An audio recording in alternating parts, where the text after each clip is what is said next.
Assalamualaikum warahmatullahi wabarakatuh. Perkenalkan, kami dari kelompok 5, kelas D3B, okupasi terapi, tingkat 2, yang beranggotakan Amalia Oktaviani, Hendri Prasetyo, Indri Febriana, dan saya Rizka Nur Febianti, serta Selina Alfi dan Tita Fadilah. Nah, di sini saya akan mempresentasikan aplikasi Sprint dan alat bantu pada reumatoid arthritis. Yang pertama akan saya presentasikan pengertian reumatoid arthritis. Jadi teman-teman, arthritis ini berasal dari bahasa Yunani yaitu arton yang artinya sendi dan itis yang artinya peradangan. Secara harfiah, arthritis berarti radang pada sendi. Nah, reumatoid arthritis adalah suatu penyakit autoimun di mana persendian yang biasanya terjadi di tangan dan kaki mengalami peradangan sehingga terjadi pembengkakan, nyeri dan seringkali menyebabkan kerusakan pada bagian dalam sendi. Kita masuk etiologinya. Etiologinya yaitu penyebab reumatoid arthritis atau RA belum diketahui dengan pasti. Namun beberapa hipotesis menunjukkan bahwa RA dipengaruhi beberapa faktor, yaitu yang pertama, mekanisme imun atau antigen atau antibodi, seperti interaksi antara IgC dan faktor reumatoid. Yang kedua, gangguan metabolisme. Yang ketiga ada genetik, dan yang keempat ada faktor lain yaitu nutrisi dan faktor lingkungan. Nah, faktor lingkungan di sini itu dari pekerjaan dan psikososial. Kita masuk ke patomekanik. Inflamasi pada jaringan sinovial, tendon, dan perubah sendi, serta kelebihan cairan menyebabkan pembengkakan atau penebalan sinovium. Lalu, tekanan dalam sendi mengulur dan melemahkan kapsul sendi dan ligamen. Jadi itu dapat merusak kapsul, ligamen, kartilago, dan tulang subkondral yang dapat merusak sendi dan menimbulkan deformitas. Nah, kerusakan seperti yang saya sebutkan ini tadi dapat merusak sendi dan menimbulkan deformitas ya teman-teman. Nah, kita lanjut. Dengan memahami proses patomekanik RA, maka konsep dasar program terapi untuk RA pada tangan antara lain yaitu yang pertama, kontrol inflamasi, yang kedua, mempertimbangkan semua jaringan pada tangan, dan ketiga, berfokus pada sistem persendian daripada sendi yang terkena. Baik, untuk materi selanjutnya akan dipresentasikan oleh teman saya. Nah, tadi kan udah dijelasin tuh sama Rizka tentang pengertian reumatoid arthritis, etiologi reumatoid arthritis, serta patomekanik reumatoid arthritis. Sekarang kita lanjut ke slide berikutnya ya teman-teman, yaitu yang akan saya bahas ini RA pada tangan, dimana saya akan lebih fokus ke deformitasnya. Untuk deformitasnya masih ada yang ingat gak? Ada berapa deformitasnya? Misal lupa, ini akan aku jelasin lagi ya. Jadi deformitas pada tangan ini yang diakibatkan oleh reumatoid arthritis ada 4. Yang pertama itu ada ulnar deviasi. Gambarnya bisa dilihat teman-teman. Jadi di sini tuh bentuk deformitasnya ketidakstabilan dan penyimpangan ke arah ulnaris. Jadi tangannya itu mengarah keluar, baik itu tangan kanan maupun tangan kiri itu digambarkan dua-duanya ke arah keluar ya. Terus jari-jari subluksasi polar. Jadi jari-jari pada telapak tangan itu mengalami subluksasi, yang mana subluksasi itu sendiri bergeser, tapi tuh masih ada tulang yang menempel pada sendi-sendinya itu. Terus kemudian dislokasi pada metakarpofalangeal. Jadi itu sendi MCP-nya atau metakarpofalangealnya itu sudah terjadi bergeser ke posisi yang tidak normal. Itu kan MCP-nya udah bergeser itu kan. Terus yang kedua itu ada mallet deformity. Itu udah jelas banget digambar untuk bentuk deformitasnya, yaitu fleksi distal interphalangeal. Terus ketiga itu ada Schwann deformity. Itu bentuknya kayak layar angsa ya teman-teman. Pasti ingat banget sama bentuk ini. Untuk bentuk deformitasnya yaitu PIP hiperekstensi serta fleksi pada DIP. Itu seperti layar angsa. Terus yang terakhir deformitas yaitu Botany deformity, yang mana MCP hiperekstensi, terus PIV fleksi dan DIP hiperekstensi. Di gambar sudah jelas banget itu bentuknya kayak gimana.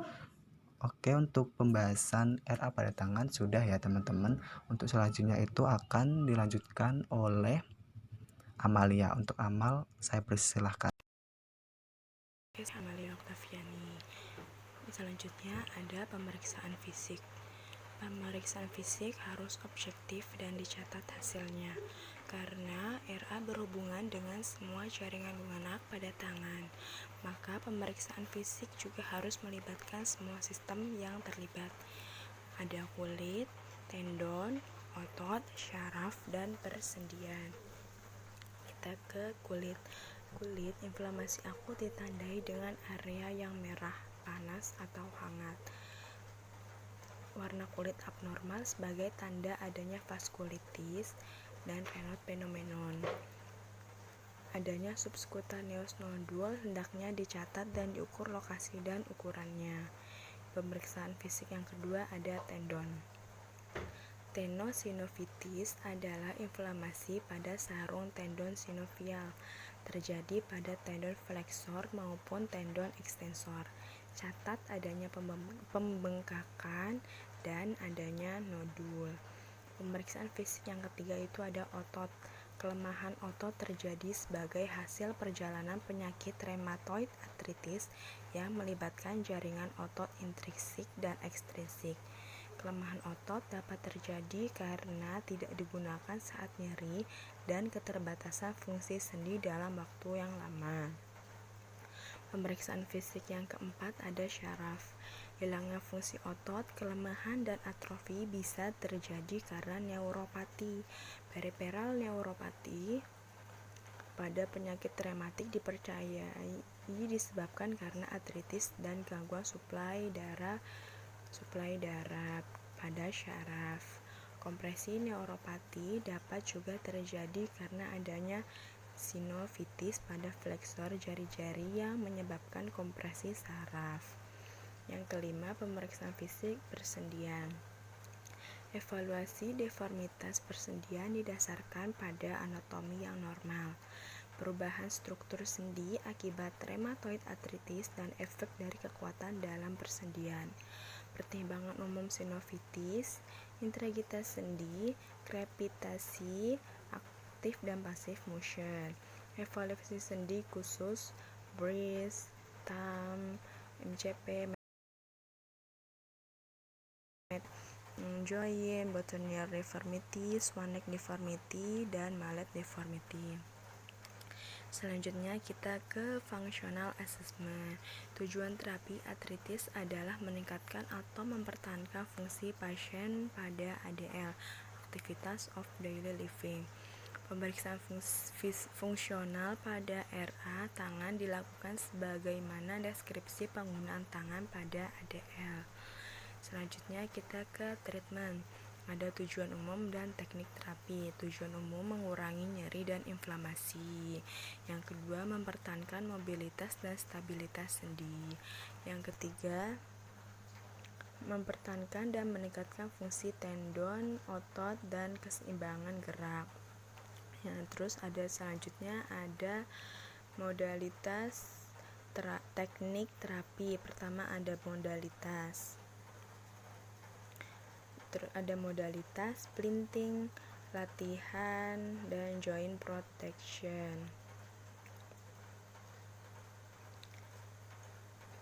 Kita ke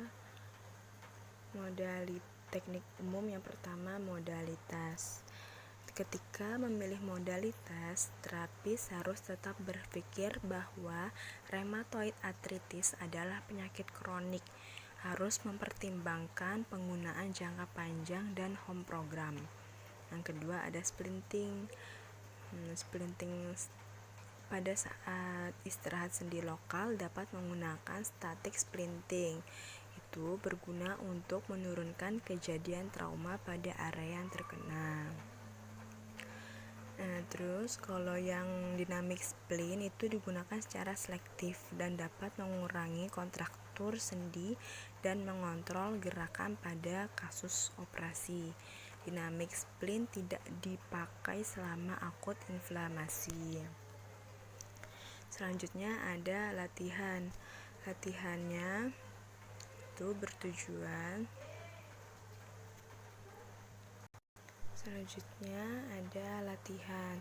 tujuan untuk mempertahankan dan meningkatkan kekuatan dan daya tahan melalui gerak aktif dan pasif.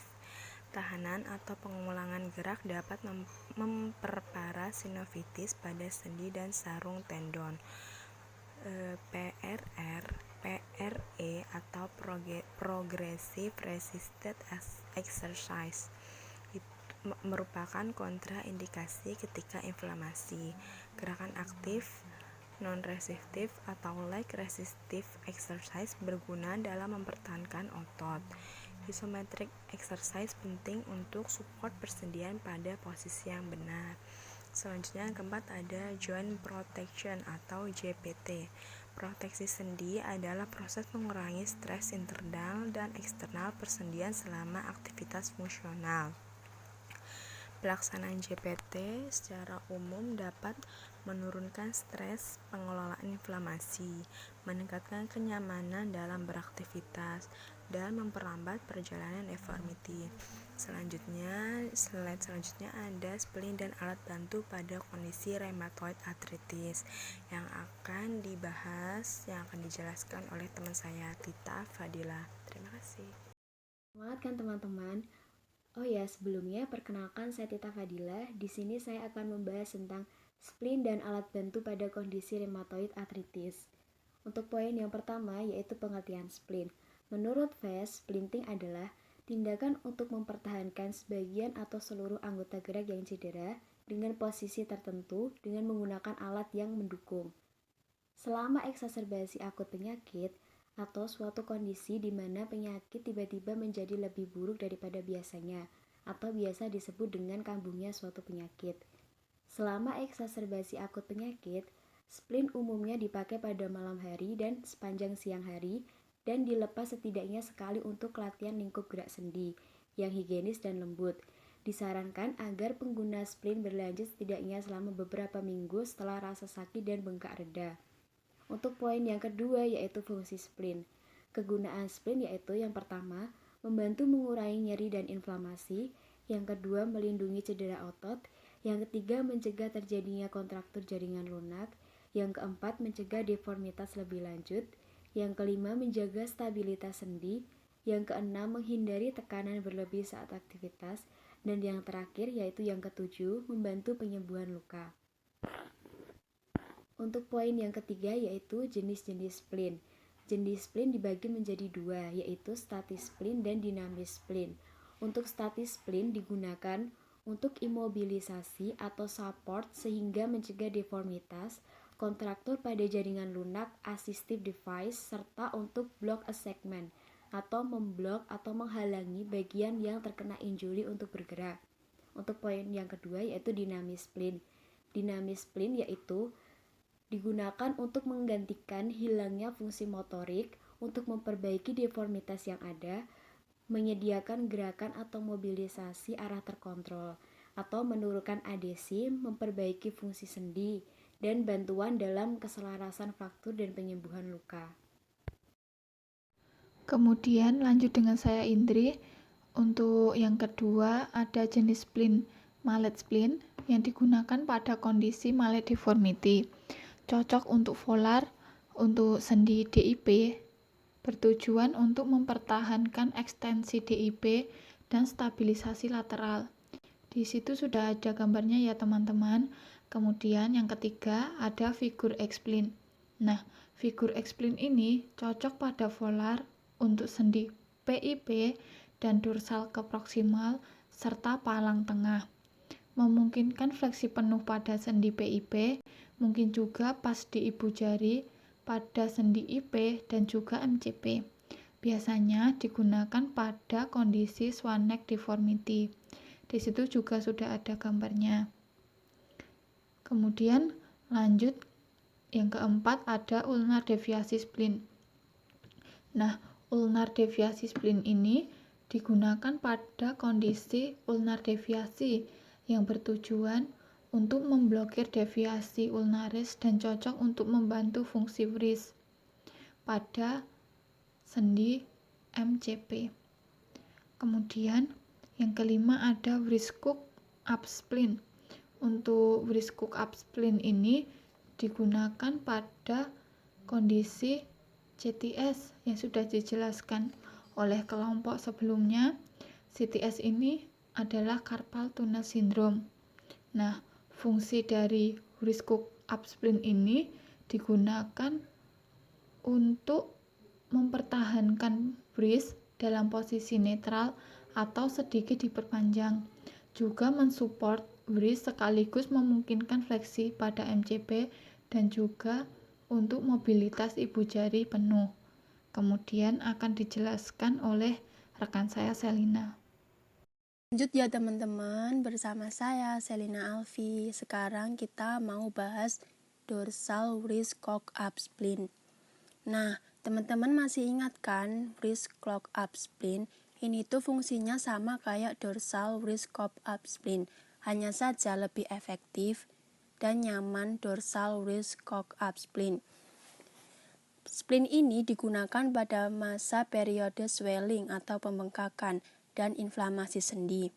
Dipakai terus-menerus dengan periode yang ditetapkan untuk latihan ROM antara jadwal pemakaian spleen, posisi volar, dalam ekstensi hingga 30 derajat berdasarkan toleransi pasien.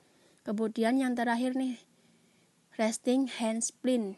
Spleen jenis ini digunakan untuk kondisi akut, inflamasi, untuk seluruh sendi tangan, mensupport, dan juga untuk mengurangi gejala rheumatoid arthritis. Sekarang kita masuk ke cara merawat spleen. Yang pertama, jangan memakai spleen sepanjang waktu. Kenapa sih kita tidak boleh memakai spleen sepanjang waktu? Karena akan menyebabkan sendi menjadi kaku. Yang kedua, saat melepas spleen, pastikan melakukan gerakan pergelangan tangan, jari, dan jempol yang kuat untuk membantu menghentikan persendian dari kaku. Yang ketiga, jangan menggunakan spleen jika menyebabkan rasa sakit, tidak cocok lagi atau sudah usang, meninggalkan bekas merah atau membuat jari terasa gatal. Jika teman-teman merasakan seperti itu, sebaiknya kita menghentikan penggunaan spleen. Yang keempat, bersihkan spleen dengan menggunakan air sabun hangat atau deterjen lembut. Yang terakhir, gunakan handuk untuk mengeringkan dan jangan mengeringkan pada sinar matahari agar tidak merusak spleen itu sendiri. Yang terakhir nih, upaya pada rheumatoid arthritis pada kondisi kronik. Beberapa upaya yang diberikan jika RA sudah dalam kondisi kronik yaitu dengan memodifikasi kegiatan, memodifikasi lingkungan, alat bantu, dan ortotik adaptasi. Nah, kita bahas dulu yang modifikasi kegiatan dan lingkungan.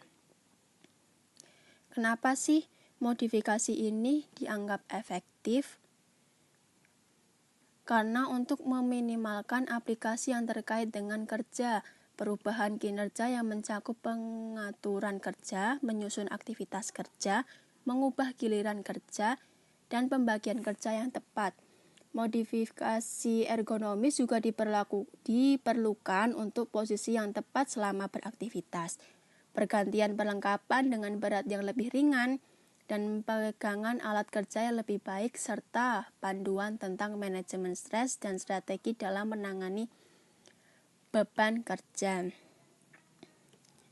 Terus yang ketiga, alat bantu atau assistive device.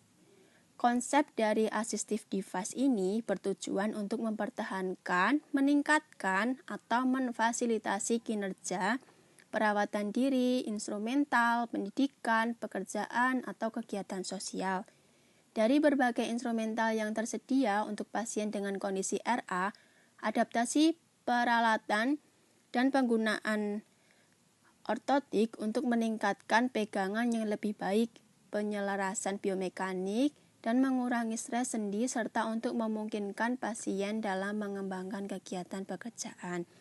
Oh ya teman-teman, yang saya jelaskan tadi juga termasuk dalam ortotik adaptasi ya.